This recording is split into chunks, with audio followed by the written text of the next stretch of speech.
Feliz viernes para todos, un gusto estar aquí de nuevo con ustedes. Esto es War Room y como saben, nuestra cita de todos los viernes donde resumimos la información de la semana y destacamos lo de último momento. Yo soy Raymond Azar y los invito a seguirme en mis plataformas de redes sociales como @RaymondAzarM.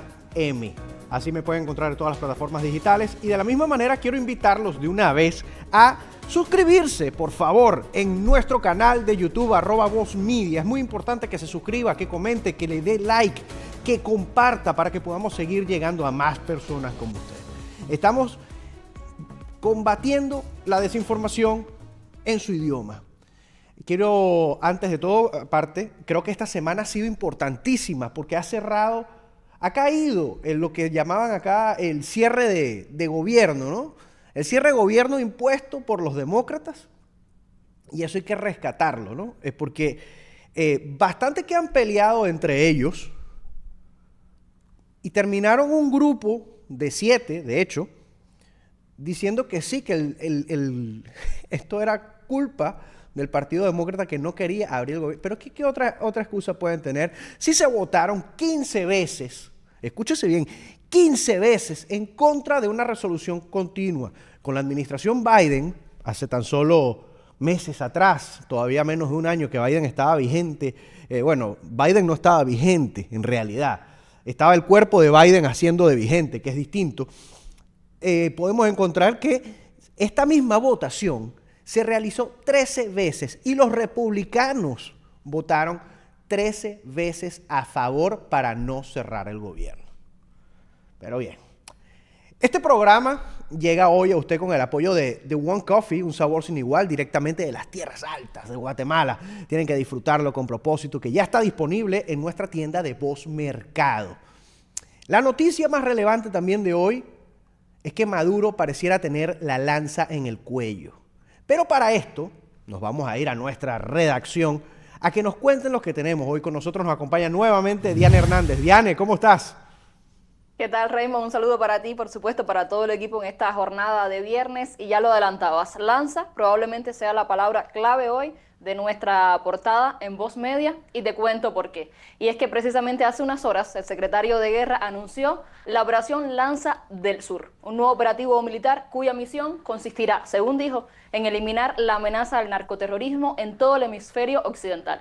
Ya no se quedaron en el Caribe y en el Pacífico, ya se fueron al hemisferio occidental, en lo que representa, por supuesto, una importante escalada por parte de la administración del presidente Donald Trump en su guerra contra los cárteles de la droga, los cuales han ocasionado todo tipo de daños en el país y que lo hemos visto paulatinamente cuando se han expuesto a través de los medios oficiales y de los organismos que se han utilizado para eso.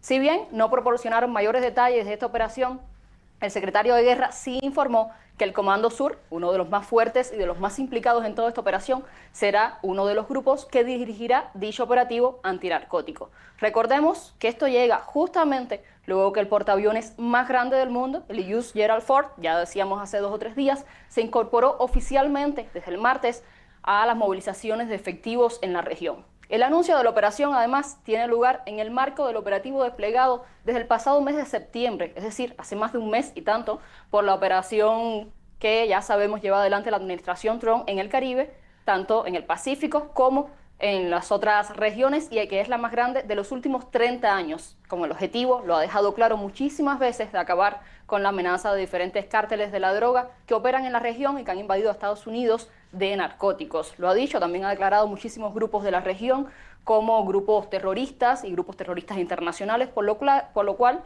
ha tenido también la venia para poder desplegar toda esta operación. ¿Qué ha venido sucediendo? Sabemos que la opinión internacional se ha volcado también y que algunos medios le han quitado la razón por decir que los ataques a las narcolanchas, más de 20, con más de 75 muertos y un desaparecido, son los saldos oficiales que dan, no son legales, han dicho muchísimos, entre ellos ya veíamos la disputa que venía desde Petro, que ha retirado toda la negociación y el intercambio de información de seguridad con Estados Unidos, luego sale su ministro a desmentirlo, han dicho que no, bueno, entre ellos se están organizando. Que justamente hablábamos de eso. Parece que a Petro se le pasaron los tragos y empezó a escribir cosas como estamos acostumbrados a que lo haga, porque literalmente es lo que hace.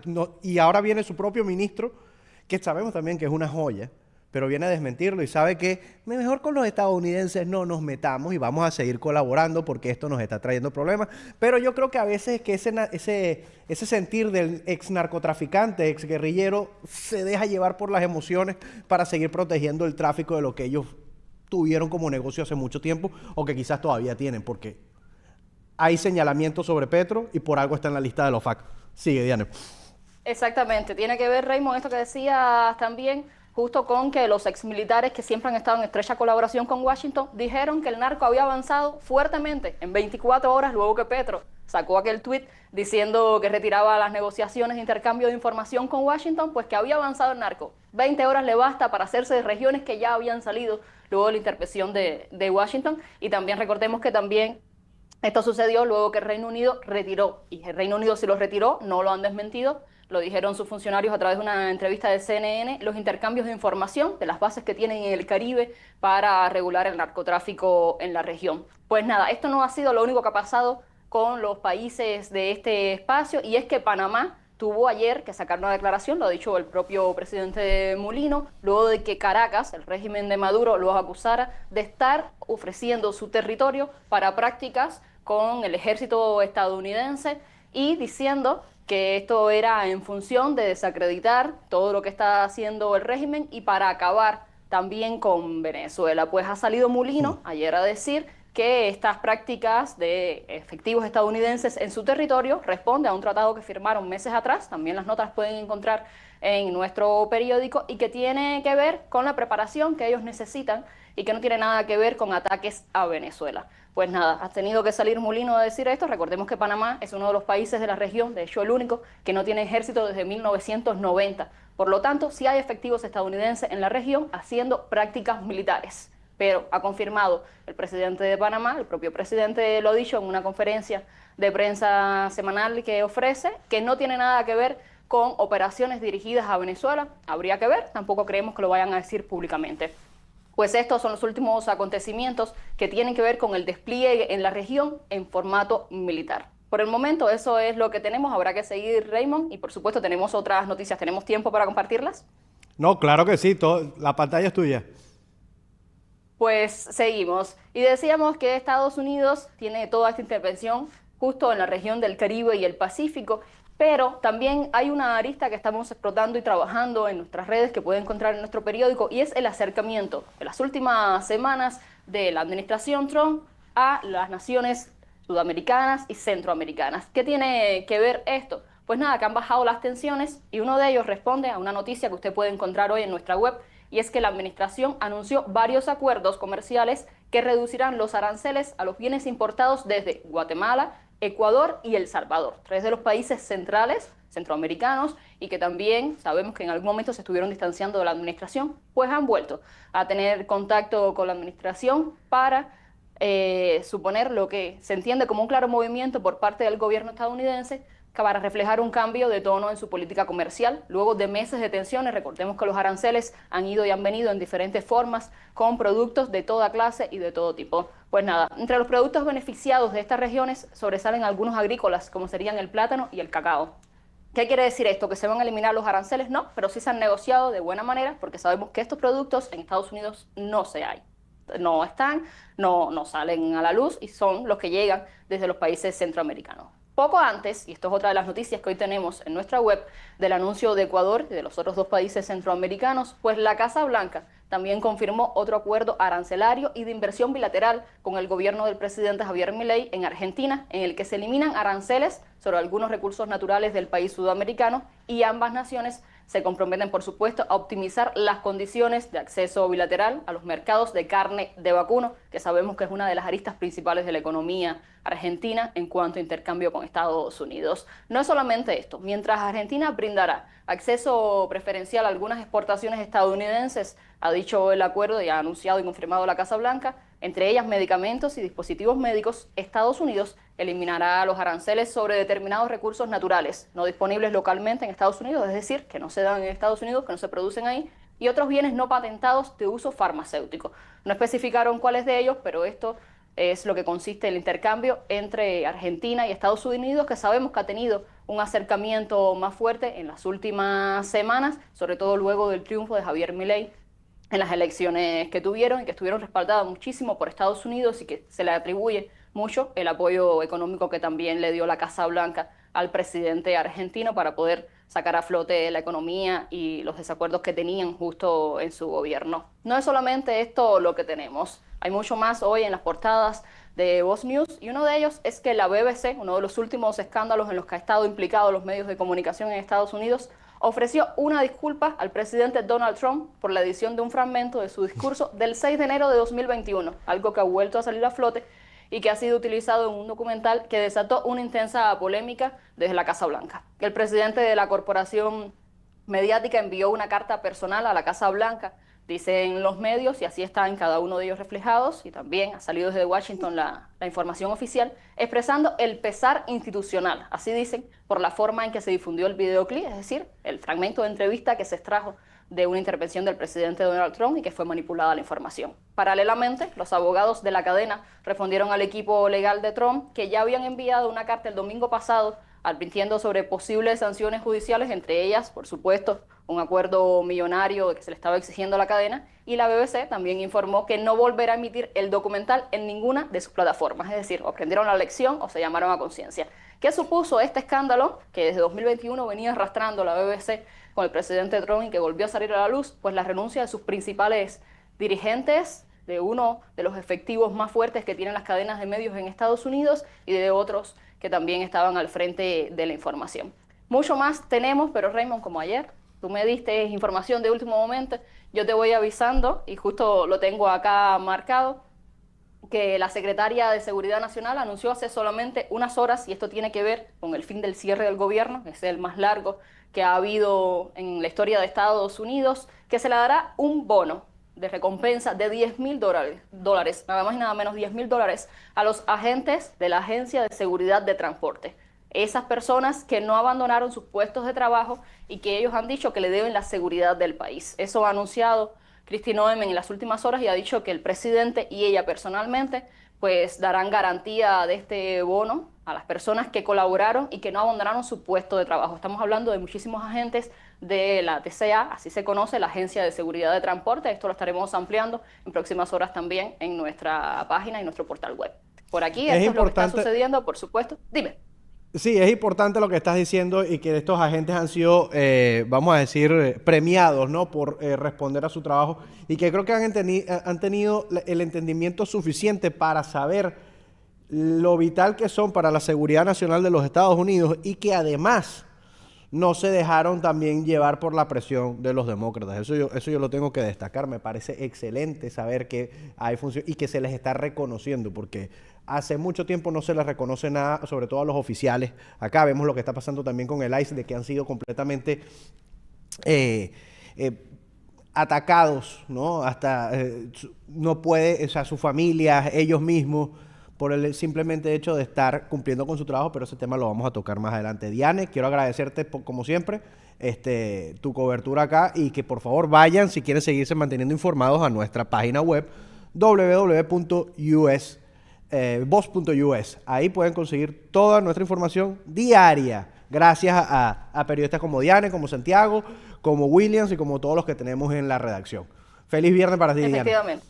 Feliz fin de semana para todo el equipo y estamos al tanto, por supuesto, sigan nuestras plataformas, como decía Raymond, tenemos mucha más información que no va solo en el ámbito de política, tenemos lo que está pasando con lo último de los Latin Grammy y cómo también el talento hispano se vio beneficiado y se vio referenciado en las últimas jornadas. Tenemos qué está pasando con Carlos Alcaraz, que llegó al número 1 por segunda ocasión en su carrera en los temas de deporte y como eso muchísimo más, pero para eso tiene que llegarse ya a las plataformas que nos enviaba a Raymond y a Voz News para que usted siga al tanto. Que tengan todos un buen fin de semana y nosotros nos vemos el lunes. Gracias, Diane. Y además, les vuelvo a decir, por favor, vayan, suscríbanse a nuestro canal, que estamos en vivo. Esto es todos los días, de lunes a viernes. De lunes a jueves se encuentra Verónica Silveri con las noticias más relevantes de la semana y vengo yo aquí para algunos amargarle el almuerzo y a otros endulzárselo. Entre las otras cosas que tenemos pendientes, nosotros vamos a seguir con más noticias y se ha hecho viral justamente esta semana un video donde un agente del ICE enfrenta a un reportero porque este le preguntó si no le daba vergüenza arrestar a hispanos. Por favor. Parece latino. tiene que hablar español. Pero, ¿habla español, señor? You speak Spanish? ¿Qué es su pregunta? Oh, ok, la pregunta es, señor, si pudiera unos minutos. La gente está preguntando... ¿Quién es la gente? La gente, la comunidad latina, que cuánto le pagan a ustedes por cada inmigrante indocumentado que ustedes arrestan. Esto es lo que tiene que entender la gente. Nosotros no somos cazarrecompensas, nosotros somos agentes federales que estamos haciendo nuestro trabajo. No le crean las noticias que le están mintiendo diciendo que los pagan por persona. Nosotros estamos agarrando a la gente que no tiene que estar aquí, que son criminales. Y lo dicen, agarran gente que no es criminal. Eso no es cierto. Ok, entonces una última pregunta, señor. No. Oiga, personas que están trabajando, que no tienen antecedentes penales, que no han hecho nada, que solamente no tienen papeles, ellos no tienen bronca. Ustedes no están arrestando a personas que no tengan récord criminal.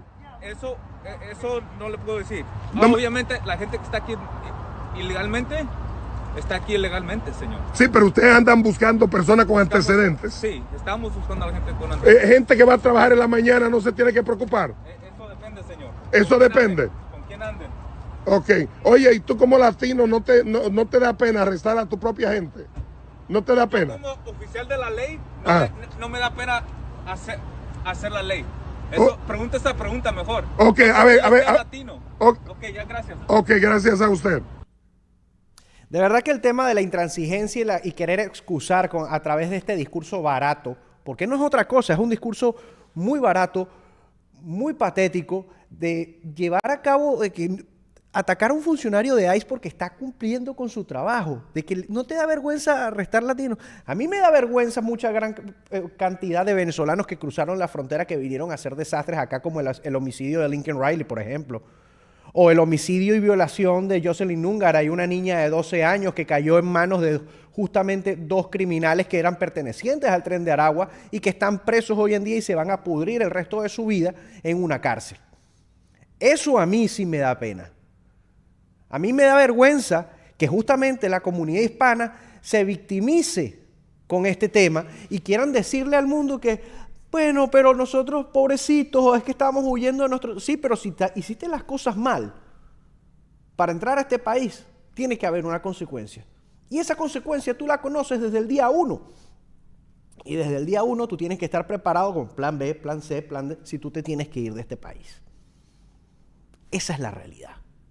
Ahora, curiosamente, empezó una campaña en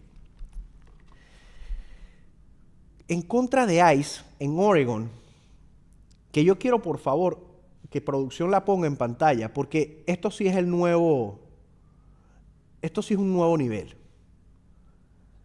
Es una protesta de aeróbics que están haciendo, estos liberales, que bueno, yo prefiero que hagan esto, en realidad, a que estén atacando a gente, sinceramente, ¿no? Ahí vemos que están esos disfrazados. Yo no sé si producción va a ir a alguna de esas protestas cuando vayan aquí en Florida. Pero esto es básicamente la solución que ofrecen, ¿no? Cuando están en contra de algo.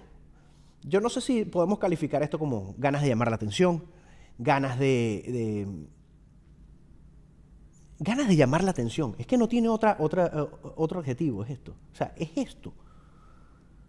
Pero, como dije, es mejor que hagan esto a que estén atacando a agentes federales. Me informa producción que ya el invitado que va a estar con nosotros está en línea. Bienvenido, Franklin Camargo, por primera vez aquí a War Room. ¿Cómo estás? Muy bien, ¿y tú qué tal? Gracias por tenerme. Bueno, aquí hay que decir varias cosas primero, ¿no, Franklin? No sé si estabas viendo el video anterior, si tú te quieres unir a ese tipo de protestas. Yo por lo menos yo iría a grabarla tranquilamente sin ningún problema. Mira, yo prefiero eso a que estén lanzando piedras, estén quemando algo o estén atacando incluso a agentes de ICE, pero yo creo que es la confirmación de que efectivamente a veces sí hay que juzgar a un libro por su portada y que claramente son progresistas. O sea, nadie pudiese decir que no son activistas de izquierda, se nota claramente.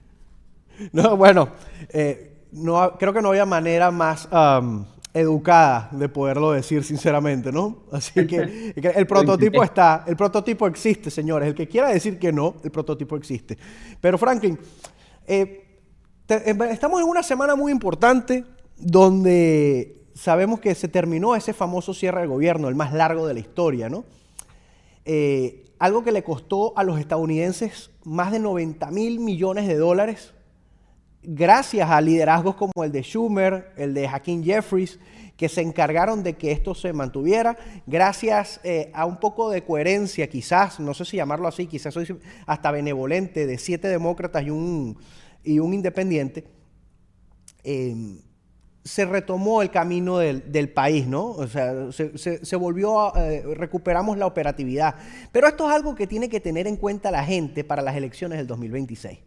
Porque todo lo que nos vimos afectados fue justamente porque fueron los demócratas quienes se encargaron de que mucha gente no cobrara, se encargaron de colapsar los aviones, se encargaron de poner en riesgo la seguridad nacional de este país una vez que el tráfico aéreo se ve afectado, porque es eso. Y hay mucha gente que no entiende la magnitud del tema de lo que significa el tráfico aéreo en el país que literalmente tiene el mayor tráfico del mundo. ¿Cuáles son tus opiniones o conclusiones sobre este cierre de gobierno y cómo queda parado el Partido Demócrata para los 2026? Justamente ahorita que tuvieron esta victoria, esta pequeña victoria en estas mini elecciones. Bueno, justamente el hecho de que 7 demócratas, voy a excluir a Fetterman porque él sí estuvo consistentemente votando a favor de reabrir el gobierno. Yo pero ficharía a Fetterman para el Partido Republicano. A mí me gusta donde está, porque tiene una D al lado, pero igual es una persona decente. Pero lo ¿no? prefiero por encima de Rand Paul, sinceramente. No. Dependiendo del tema, dependiendo del tema. No, yo creo que Fetterman sigue siendo, Raymond, muy honestamente, yo creo que él sigue siendo una persona demócrata, pero es un demócrata bastante céntrico. Y como son tan escasos hoy en día, lo vemos decir algo que tiene sentido, como, oye, los hombres biológicos no deberían participar en deportes femeninos. O, oye, yo sí creo que se necesita cierta seguridad a nivel fronteriza. Y ya nosotros nos emocionamos. Pero lo que está diciendo es algo básico. Pero por supuesto que hay que alegrarlo porque ese hoy es el mejor demócrata. Pero, a ver, para mí no es una sorpresa que un gran número de demócratas, o al menos el suficiente para reabrir el gobierno, decide votar a favor de reabrir el gobierno justamente después de las elecciones del martes pasado, donde ellos obtuvieron una victoria. Una victoria que tampoco hay que sobredimensionar porque fue en estados y en ciudades mayoritariamente demócratas. Que en Nueva York haya ganado el candidato demócrata, porque al final Mamdani había ganado las primarias y era el candidato demócrata, eso no es una sorpresa. Esa ciudad no la gobierna un republicano desde hace más de 25 años, no la gobierna desde que Giuliani fue alcalde. El caso de New Jersey, misma historia, el último gobernador republicano que tuvo fue Chris Christie y no se fue bien de allí. Y es un republicano sumamente céntrico, por decirlo de una manera amigable. Entonces, yo creo que para mí tiene relación que terminó la elección y algunos demócratas finalmente dijeron que vamos a reabrir el gobierno, ya le sacamos suficiente provecho político. Pero aún así, la inmensa mayoría de los demócratas está en contra de que se haya reabierto el gobierno. Están exigiendo la salida de algunos de esos demócratas, entre ellos Fetterman, ni hablar de la salida de Schumer, que no votó a favor, pero lo culpan porque es el liderazgo en el Senado. Y yo ahora, ¿tú crees que esa figura de Schumer, y disculpa que te interrumpa, o ese fracaso de Schumer sí le está abriendo las puertas a Alexandra Ocasio-Cortez para que llegue al Senado? Sí, y creo que podría ella, si ella decide correr en contra de Schumer, en el Senado, para mí tiene probabilidades de ganar. Es Nueva York, recordemos, no es Pennsylvania, no es Georgia. Es Nueva York, el estado, uno de los estados más demócratas del país. Y si hablamos directamente de la ciudad de Nueva York, aunque esto ya sería una elección estatal y no de ciudad, pero la ciudad de Nueva York acaba de elegir a Mamdani, Zohran Mamdani, un socialista radical, por encima de Cuomo, que es otro demócrata de izquierda, pero digo, menos radical. Entonces yo creo que eso puede ser una antesala en lo que podría suceder en un futuro si Alexandra Ocasio-Cortez termina lanzándose en contra de Schumer. Ahora bien, lo hará, se comenta que es que es probable, pero recordemos que Alexandra Ocasio-Cortez también quiere ser presidente. Así que lanzarse al Senado al término yo no para apare. después intentar correr a unas primarias, yo lo veo complicado. Pero aquí sí hay algo clarísimo. Durante estos 40 días, Raymond, el debate fue, ¿este cierre es culpa de los demócratas o este cierre es culpa de los republicanos? Hay un ejercicio muy claro. Hoy que el gobierno está abierto nuevamente, la pregunta es, ¿quién está feliz y quién está molesto? Los demócratas son los que están molestos con que se haya reabierto el gobierno. Por lo tanto, su estrategia política era mantener el gobierno cerrado. Claro, totalmente. Es que ya negarlo o decirlo de alguna u otra manera y que hayan preparado también lo que han hecho justamente después del cierre de gobierno, que es republicar, ¿no? Y eso justamente era lo que quería hablar más contigo. Estos archivos de Epstein, que ya fueron parte de una corte, fueron parte de un proceso, pero lo que hicieron fue literalmente tapar el nombre de una de las víctimas que exoneraba en su declaración a Donald Trump, ¿no? Entonces, esta jugada, Franklin, ¿sabe cuánto tiempo el Partido Demócrata tuvo en el poder toda la información sobre Epstein? O sea, estamos hablando de años por encima de Trump, muchísimos, ¿no? Y que con Joe Biden nadie hablaba de Epstein, nadie quería hablar de Epstein, esto no podía salir, esto era cualquier cosa, pero ahora han creado como que esta campaña de expectativa para ver de qué manera pueden seguir perjudicando a la administración Trump.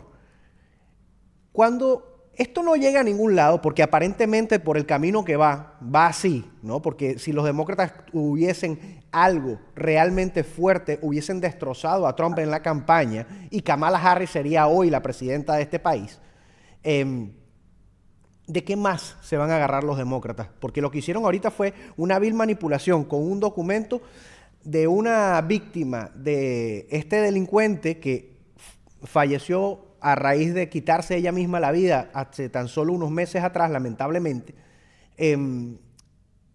¿A qué nivel van a llegar? ¿Qué es lo siguiente que viene, Franklin?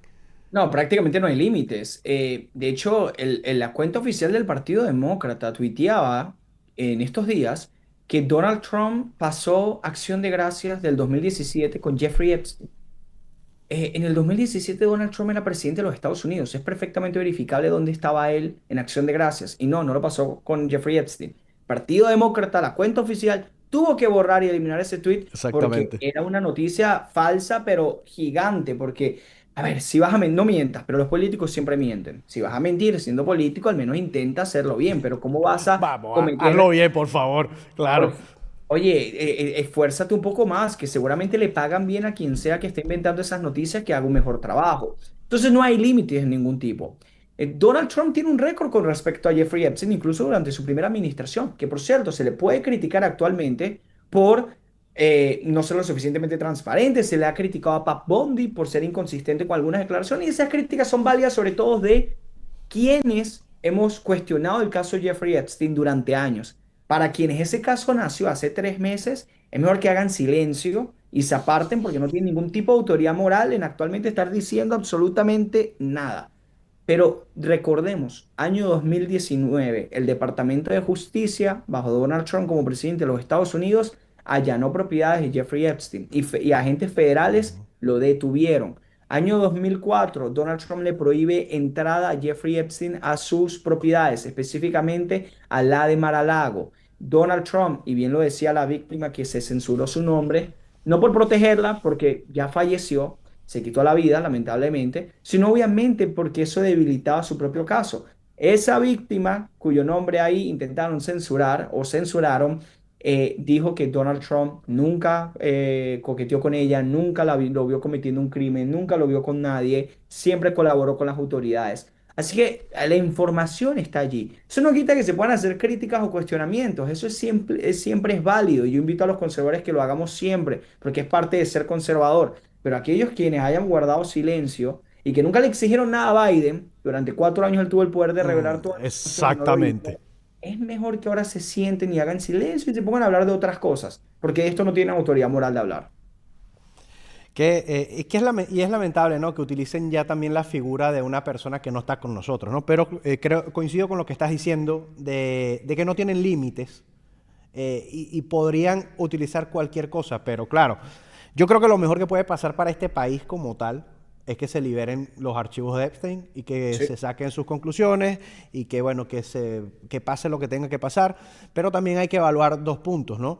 Evidentemente hay mucha gente poderosa ahí. La administración Trump ha tenido una falla con el tema de Epstein, sobre todo voceros de la administración que antes de llegar a la administración ya daban por hecho que iban a sacar eso, o la misma Pam Bondi, como lo acabas de decir, que de manera cuestionable fue muy contradictoria en sus declaraciones sobre este hecho, ¿no? Y que yo creo que fueron ellos los que dieron pie a que se llevara esto, porque cuando a Trump, eso fue Rachel Campos, si yo no me equivoco, lo entrevistó, le preguntó si iba a sacar los archivos de Kennedy, él dijo que sí, de Martin Luther King, dijo que sí, pero cuando le pregunta lo de Epstein, él dice, bueno, sí, o sea, no fue un sí de la misma manera que lo otro, depende de lo que haya, y porque ellos ya también tenían que haber tenido algún tipo de información hasta dónde iba a llegar. Evidentemente los demócratas se agarraron de ese tweet emocional de Elon Musk, que después se terminó retratando, que yo creo que también eso le ha hecho daño obviamente a este tema, porque ellos utilizan la credibilidad de alguien cuando les conviene. De eso no hay duda. Lo último que te quería mostrar acá, porque justamente hablamos de ella, es de Alexandra Ocasio-Cortez. Está diciendo en redes sociales, Franklin, que muchos magas se le están acercando porque quieren impulsar el socialismo democrático en este país. Por favor, ponme el video. Quiero decir esto ahora mismo. Doy la más cordial bienvenida a los votantes de Trump a nuestra coalición. Y sé que esto puede sonar completamente descabellado para algunas personas, pero les pido que por favor me escuchen con atención. No te imaginas, me acaba de pasar hace apenas 2 semanas. No sabes cuántas veces alguien me ha apartado y me ha dicho: yo era un gran votante y partidario de Trump y veía Fox News todos los días, pero luego empecé a expandir mi mundo y las fuentes de donde obtenía información. Y ahora he aprendido y ahora he cambiado y estoy contigo y aprendo de ti. O gente que me conoce que ahora son republicanos muy, muy grandes y se quedan en shock cuando me conocen porque dicen: no eres nada de lo que me dijeron que eras. Y empiezas a ver cómo las ruedas empiezan a girar. Que quizás todo lo que se les ha dicho desde este único canal o de este ecosistema no es la verdad completa.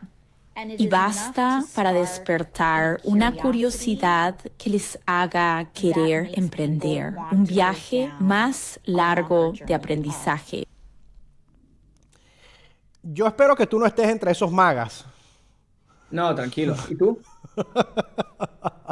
¿Cuál es tu opinión sobre esto? Esto es otra, vamos a decir, otra ilusión de Alexandra Ocasio-Cortez para vender un discurso, como cuando ella dijo que estaba en el Congreso el día del 6 de enero y que temía por su vida y que se comprobó que no estuvo ahí, o como una de las otras tantas cosas que ella puede decirle normalmente delante de un micrófono, que deberían prohibirle el acceso a alguno de ellos, sinceramente, a veces.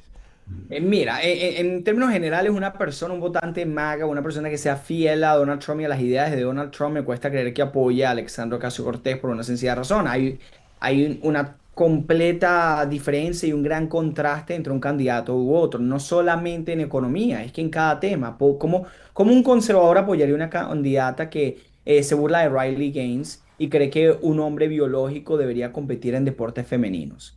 ¿Cómo uno pudiese siquiera abrir espacio a la oportunidad para que una persona que está a favor de la seguridad fronteriza apoye a una mujer que se va a llorar para la foto a un centro de detención de ICE donde hay criminales detenidos, y una persona que además está a favor de las fronteras abiertas? O sea, son cosas que yo realmente no puedo entender, no puedo abrir espacio a una posibilidad real. Esto con respecto a los votantes MAGA, a la base importante de Donald Trump, a quienes están registrados como republicanos y votaron por Trump en las primarias, a quienes van a un rally de Trump, a quienes ven Fox News cada día. Eso es una cosa. Ahora, yo sí creo que pudiese suceder, y hay que estar alerta, y por eso hay que hacer un trabajo importante, que alguna persona que haya votado a Donald Trump, no necesariamente por sus propuestas, pero por su diagnóstico, por su crítica del sistema, por incluso la frustración del votante y que le dio su confianza a Donald Trump, si pudiese ser que le dé la oportunidad a otro candidato si no siente que Donald Trump logró satisfacer sus problemas más grandes. Y con esto voy a algo muy importante. Alexandria Ocasio-Cortez, quien es una persona sumamente peligrosa, que tiene ideas nefastas y terribles, tiene algo que pudiésemos de alguna u otra forma encontrarle una comparación, una sintonía con algunos candidatos que han tenido éxito. Y es esa idea de ir en contra del sistema, así sea nada más en nombre, tratar de ir en Ujú. contra del establecimiento, tratar de ser diferente y hablar de algunos problemas de la gente. Porque al final, Mamdani, por ejemplo, quien gana en Nueva York, que es un candidato pésimo, es el mayor socialista que este país haya visto, es un peligro por mí, que, bueno, es que es lo peor que le pudo haber pasado a este país. Mamdani hablaba de los problemas de las personas, hablaba del costo de vida, con propuestas nefastas, pero hablaba de eso. Y eso al final son cosas que pueden atraer a ciertos votantes. Donald Trump también lo hacía, con propuestas mucho mejores, evidentemente. Pero todo Claro. esto te lo estoy diciendo para plantearte. Yo no creo que un MAGA pueda votar y apoyar a Alexandria Ocasio-Cortez, de ninguna manera. Pero sí, si no se logran solucionar algunos problemas, sobre todo en términos de economía y de costo de vida, que es un gran reto, evidentemente, sí puede suceder que algunas personas que optaron por Donald Trump, personas independientes que optaron por Donald Trump, terminen buscando otra alternativa, que quizá proponga propuestas diferentes, pero que tenga un diagnóstico crítico del sistema y del gobierno. Eso puede suceder. Bueno, espero que en verdad no logren levantar eso. Sí entiendo lo que estás diciendo. Yo me imagino que tú eres uno de los no merecedores de los autobuses gratis en Nueva York, pero los neoyorquinos tampoco los van a tener porque sabemos que Kathy Hochul dijo que ese plan o esa propuesta de Mandani no va a caminar. Ahora Mandani tiene un problema más, que no es Donald Trump, sino es la misma gobernadora, que evidentemente va a buscar su reelección también. Y Claro. ella sabe por qué lado meterse. Antes de despedirte, Franklin, bueno, quiero darte la bienvenida, aunque suene contradictorio, porque nuestro invitado acá presente, Franklin Camargo, a partir del día lunes, empieza su show aquí en Voz Live, transmisión en vivo a las 12 del mediodía del este, 9 de la mañana del Pacífico, que vamos a tener unos análisis bien interesantes de ti. Cuéntanos brevemente de qué se va a tratar este espacio para que la audiencia lo tenga en cuenta. Sí, será los lunes a las 12 horas del este, 9 horas Pacífico. Vamos a intentar contarte las noticias más importantes que estén pasando en ese momento. Los lunes son sumamente noticiosos, así que en ese sentido mejor imposible. Y vamos a, obviamente, también agregar opinión política, discusión, algunos invitados y una hora bastante entretenida y nutritiva de noticias. Este lunes, justamente, recuerda que estoy en un viaje a Texas, así que muy probablemente empezaremos el jueves, pero a partir de la semana siguiente sí serán los lunes cada semana. Bueno, ahí lo van a tener para que puedan almorzar durante el episodio de Franklin o puedan tener un buen provecho o una mala digestión. Todo depende de sus gustos también. Tienes Así que zurdo, mala digestión probablemente. totalmente. Franklin, muchísimas gracias. Nos estamos Gracias. viendo. Dale, gracias. Bien, nos vamos a ir ahorita a una breve pausa porque tengo un invitado. Que este es un tipo que ahora está enfrentando literalmente al gobierno de su país por corrupción, ¿no? Si bien es cierto, no es en Estados Unidos, pero es alguien que está bien involucrado en las políticas de los Estados Unidos, que también ha llevado su medio de comunicación a este país y que está buscando también dejar la huella en los hispanos dentro y fuera de los Estados Unidos. Volvemos en breve.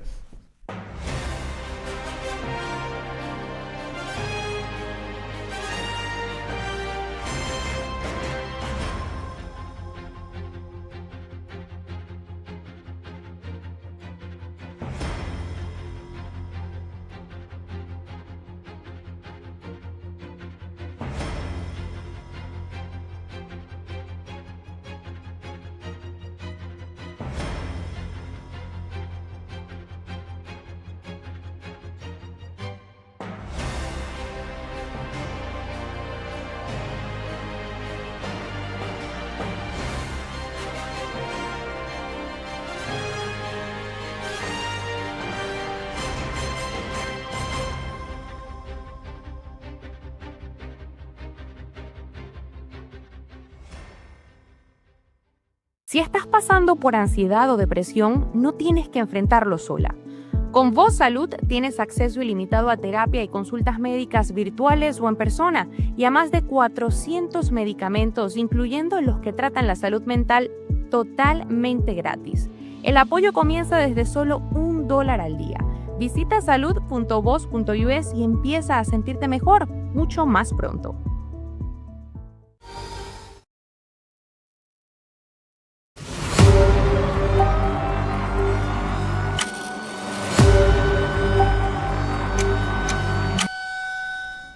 Bueno, ya estamos de vuelta de la pausa y en este momento nos acompaña Rodrigo Arenas, director del diario República. Rodrigo, bienvenido a War Room, aquí en Voz Live. ¿Cómo estás? Hola Raymond, muy bien, muchas gracias muchas gracias por la invitación y pues un fuerte saludo para ti y para toda tu audiencia. Gracias, Rodrigo. Rodrigo, una de las cosas que evidentemente quería hablar contigo es porque vimos, bueno, yo fui uno de los que vio ese mensaje hacia el presidente de tu país. Y es lamentable el tema en Latinoamérica de cómo quieren señalar a lo que sea oposición, de corrupción, de enemigo, esa bendita manipulación que existe sobre todo contra el periodismo libre, ¿no? Y sobre todo, ¿qué es lo que estás haciendo tú? Cuéntanos en qué situación está eso. ¿Cuál es el ataque que estás recibiendo tú, que está recibiendo República y la gente allegada a ti? Pues muchas gracias, Raymond. Sí, mira, fíjate que pues nosotros tenemos un medio de comunicación, se llama República, república.com, y somos un medio pues que obviamente promovemos y defendemos los principios republicanos. Y dentro de eso el periodismo de investigación pues es fundamental. Y nosotros publicamos la semana pasada todo un esquema de corrupción que había en compras de insumos y de productos para los puertos de Guatemala. Te puedes imaginar montos multimillonarios. Y lo publicamos de una manera muy creativa, muy atractiva. Y pues ha sido, digamos, muy potente. Lo que sucedió. Más de 1 millón de visitas de gente que vio el video de la investigación, la publicamos en video y por escrito. Y pues eso puso en una situación muy complicada al gobierno, sobre todo al presidente, que salieron con la defensa típica socialista, ¿no? No es mi culpa y seguramente tú publicaste esto porque lo que quieres es derrocarme, ¿verdad? Y lo que nosotros buscamos es un golpe de Estado.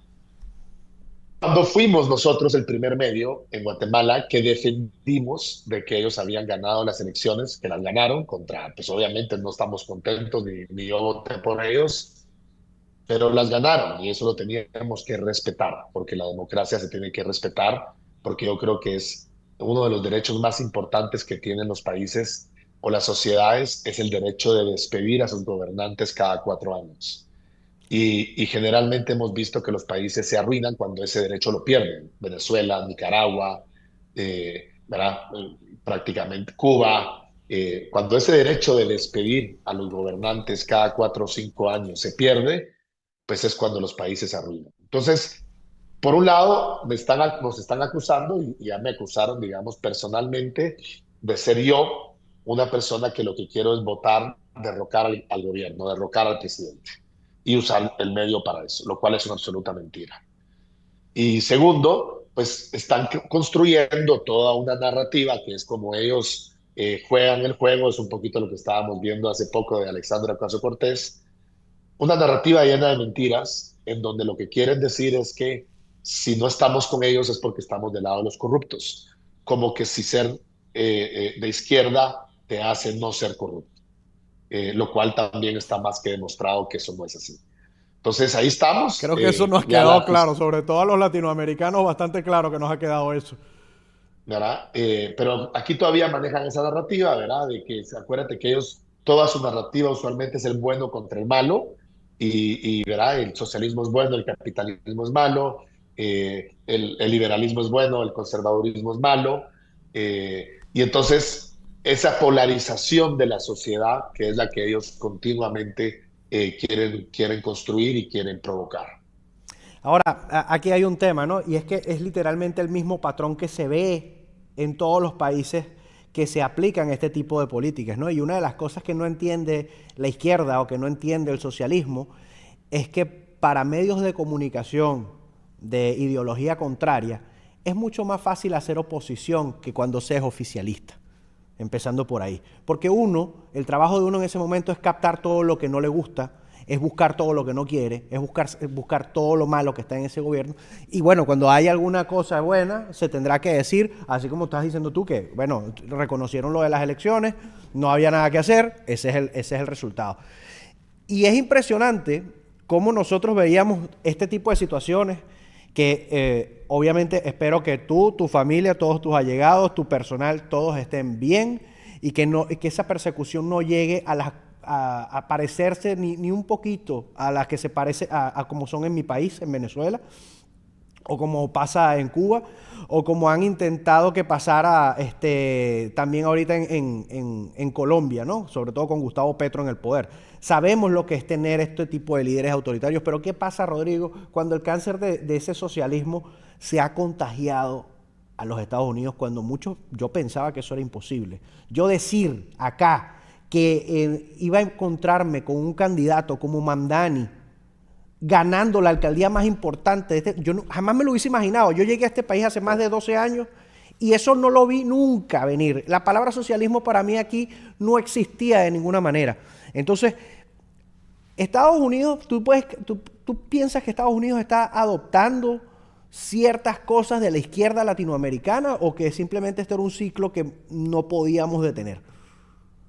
Mira, yo creo que lamentablemente el populismo socialista, lo que promueve el Foro Sao Paulo y el Grupo de Puebla, es contagioso, es absolutamente contagioso.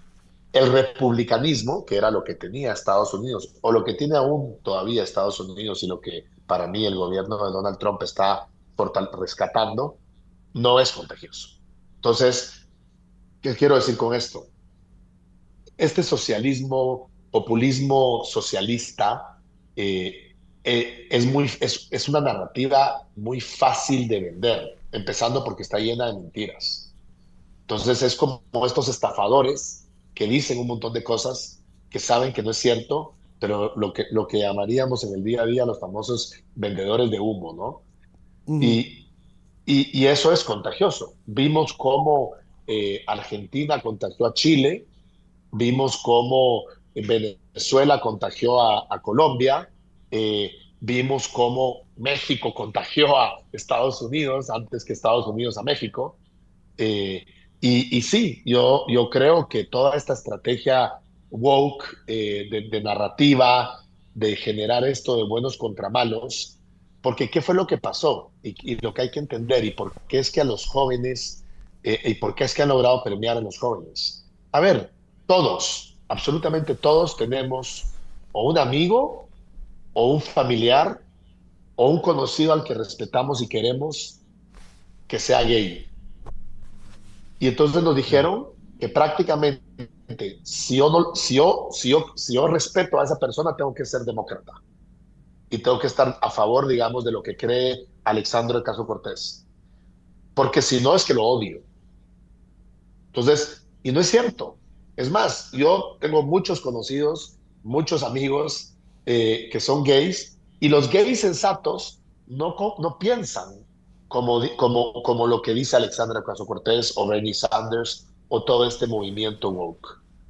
Entonces, pero le metieron en la cabeza a la gente de que o estás a favor o estás en contra.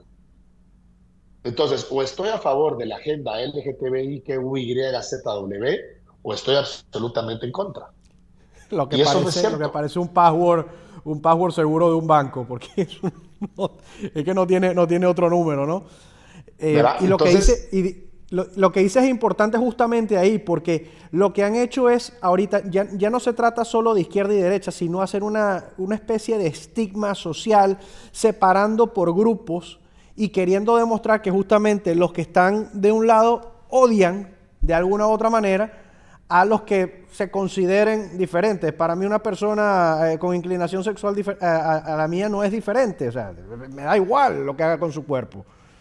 Pero decir que yo lo odio por eso, y lo importante aquí es lo que te quiero preguntar es que, ¿cómo uno frena la narrativa de los medios liberales con esto? Porque normalmente lo que estamos viendo hoy en día, mira lo que pasó con la BBC, los medios liberales son los más grandes que hay y los que tienen más poder adquisitivo. Entonces, ¿cómo se contrarresta eso? Tú que estás trayendo un medio pequeño a este país a meterse con los hispanos, que sabemos que el tema de los medios conservadores para hispanos en Estados Unidos no ha salido también del todo bien, porque no han sabido sobrevivir en el tiempo. Entonces, ¿qué más hay que hacer, Rodrigo, para poder mantenernos nosotros ahí? Mira, primero creo que tenemos que estar claros de que es un tema, o sea, vamos 30 años tarde. Esta gente empezó hace 30 años. Entonces no podemos pretender en 3 meses o en 3 años resolver nosotros o contrarrestar nosotros un discurso. Y por eso es que yo digo que la victoria de Donald Trump era importante para Estados Unidos, pero era fundamental para el resto del mundo. Sí. Porque solo una persona con el carácter y con las características de Donald Trump iba a retrotraer muchas de esas decisiones que se estaban tomando. Cualquier político tradicional, sensato, de derecha, conservador, probablemente hubiera parado las políticas, pero no se hubiera atrevido a retrotraerlas, a retrocederlas. Probablemente le hubieran dicho a USA, deja de hacer eso, pero no hubieran cancelado. Buen punto, exactamente. ¿Verdad?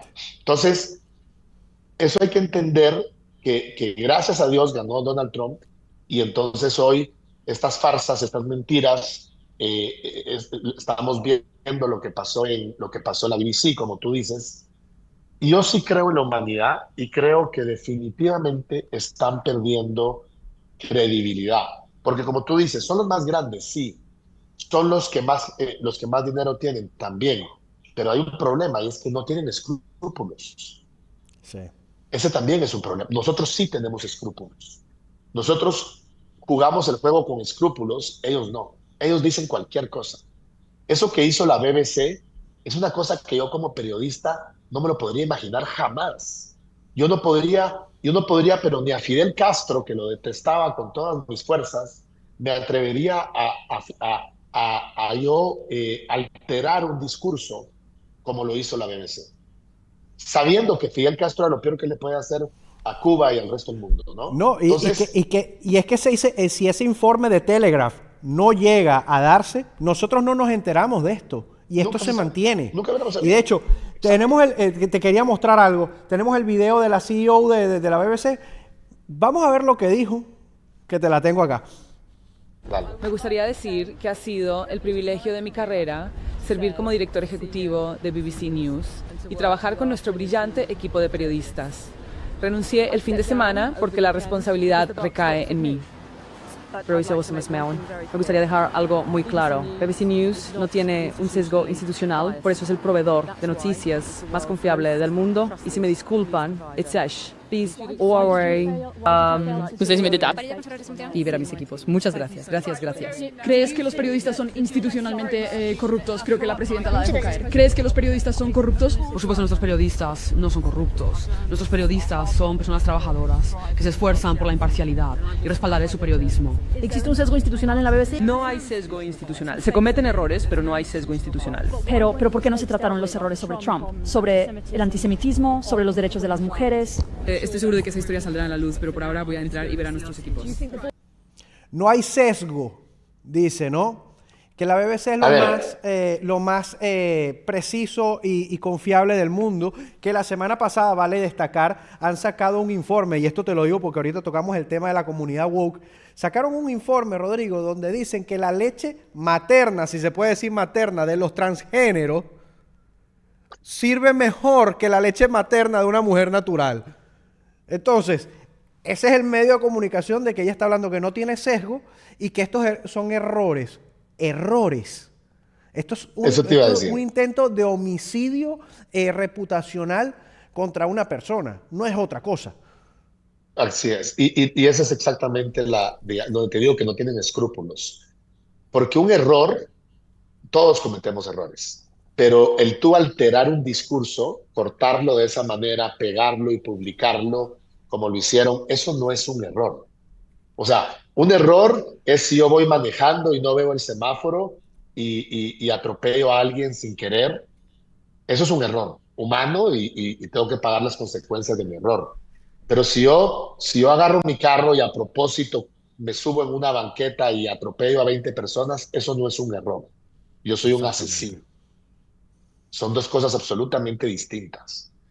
Entonces, ese es el tema que tenemos que nosotros, pero hay algo bien importante, Raymond, y es que tenemos que ser constantes, los republicanos, los conservadores, tenemos que ser no solo constantes, sino que entender que tenemos que ser pedagógicos, porque creemos que porque la lógica, la verdad, los resultados positivos en el mundo están de nuestro lado, creemos que todo el mundo lo lee y lo mira de esa manera. Y eso no es así. O sea, lamentablemente los videos como el que tú pusiste de Alexandra Ocasio-Cortez, hay gente que le cree. Hay gente que le cree. Bueno, le han creído a Mamdani, Rodrigo. Le han creído a Mamdani, o sea, que cree que puede dar todo gratis. O sea, no es posible. Entonces, nosotros tenemos que entender que tenemos que ser pedagógicos, tenemos que saber contar nosotros nuestro lado, la narrativa. Porque lo bueno es que tenemos la verdad de nuestro lado. La verdad está del lado nuestro. ¿A qué me refiero con eso? Solo hay dos sexos, no hay más. Levantarte en la mañana y salir a trabajar es lo más digno que puede hacer, sobre todo los hombres, pero cualquier ser humano. Solo las mujeres pueden tener hijos. No existe manera que un hombre quede embarazado. No hay manera, no existe. A Rodrigo lo van a cancelar después de esto. Se va a meter en un problema mayor de lo que se está metiendo en su país. Bienvenidos sean. Aquí me tratan de cancelar todos los días. Y para que a uno lo cancelen, ¿qué tienes que dejar? Cancelar. A mí me van a seguir. Entonces, ¿qué es lo que sucede? Por ejemplo, aquí me trataron de cancelar porque yo dije que los seres humanos tenemos 3 derechos. Nada más. La vida, la libertad y la propiedad. Los demás son servicios. Le preguntó, yo respeto mucho a Robert Kennedy y creo que el tipo está haciendo un trabajo espectacular, pero le preguntó Bernie Sanders, creo que fue el que le preguntó si él creía que la salud era un derecho. La salud no es un derecho, es un servicio por el cual pagas impuestos. Y pagamos los impuestos y en diferentes países funciona de diferente manera. Y claro, si yo soy noruego o soy francés y pago 60% de impuestos, pues espero que la salud que me den sea de nivel de otro espectacular. Nivel. Exactamente. ¿Verdad? Porque estoy pagando 60. Si estoy pagando 20, pues acepto una salud de menor calidad. Porque es un servicio el que uno está pagando por la educación, por la salud, por la infraestructura. Entonces, tenemos que atrevernos, Raymond, a decir las cosas como son, pero hay que decirlo de una manera que la gente lo entienda. Por eso es que yo digo sí. Explicarle a la gente, yo no estoy diciéndole a la gente que no exija salud, que no exija educación. A ver, estamos pagando impuestos para eso, por lo tanto exijámoslo. Claro. ¿Verdad? Pero entendamos que no es un derecho. Derechos, la vida, la libertad y el pursuit of happiness. Son los 3 derechos. Todavía no hay nada gratis tampoco, porque todo lo gratis al final termina saliendo caro. Rodrigo, gracias por acompañarnos acá. Por mí me quedará más tiempo. Un placer. ¿Cómo te conseguimos en redes sociales? Pues Rodrigo Arenas Estoy en X, en Instagram. Rodrigo Arenas, en Facebook también. Y en TikTok también estoy como Rodrigo Arenas o Rodrigo Arenas A veces solo hasta Arenas, a veces con la E. Bueno, te dejo la invitación abierta para cuando vengas aquí a Miami, vengas aquí al estudio y podamos tener una conversación más alargada. Gracias. Y también pues los invito a seguir las redes de República.com, claro, República USA. No se pierdan que están haciendo un contenido bien interesante, que se los digo yo que no recomiendo contenido, muy pocas veces lo recomiendo. Así que Rodrigo, muchísimas gracias por estar aquí con nosotros. Muchísimas gracias, Raymond. Y siempre a tus órdenes.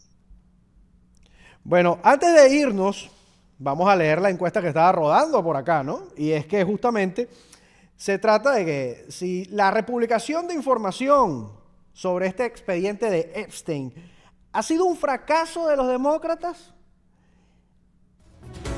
votaron porque sí, el 77% dice exactamente sí, no sirvió de nada, y un 23% dice que Trump ha sido perjudicado.